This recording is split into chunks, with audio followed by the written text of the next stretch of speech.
So guys, দেখতে পাচ্ছ এই ভাইগুলো এরা কিন্তু ভোর 4টে-5টার সময় মাঠে চলে এসেছে, তাই তো? অনেকে কিন্তু ওই ভোরবেলায় হাই বেবি কেমন আছো করে না, ওরা ওই বেবিতেই চলে যাবে। এই যে এরা এত সকালবেলা উঠে মেহনত করছে, কষ্ট করছে, তো ভগবান এদেরকে তো আগে নিয়ে যাবেই, তাই না? যাবে তো। এরা খেলাধুলো করছে, এক্সারসাইজ করছে, দৌড়চ্ছে, ভগবান তো এদেরকে অ্যাডভান্টেজ দেবেই।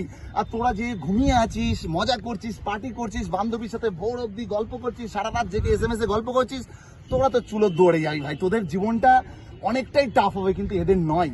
কমসে কম এরা কিছু পাক আর না পাক সুন্দর একটা ফিগার পাবে, সুন্দর একটা শরীর পাবে, একদম নিরোগ থাকতে পারবে সারা জীবন, ঠিক আছে? তাই তো। আর একটা কথা, কেউ মদ বিড়ি গাঁজা কেউ খাবে না, খাবি না তো? খাবি না তো? সত্যি বলছিস তো? আর আমাদের বাবা মায়ের স্বপ্ন পূরণ করতে হবে তো। আমাদের বাবা মায়েরা আমাদেরকে বড় করার জন্য কত কষ্ট করে, তাই তো? তাহলে আমরা আজ থেকে প্রতিজ্ঞা করব যে আমরা কোনোদিন কোনো মেয়ে বান্ধবী বা সিগারেট বিড়ি গুটখা খৈনি কেউ খাবো না, তাই তো? কেউ খাবো না সিগারেট বিড়ি গুটখা, কেউ খাবো না। কারণ আমাদের বাবা মায়েরা আমাদেরকে অনেক কষ্ট করে বড় করছে, আর আমরা জীবনে এগিয়ে গিয়ে আমরা লড়াই করে আমরা বড় হয়ে আমাদের বাবা মায়ের মুখে হাসি ফোটাবো, তাই তো?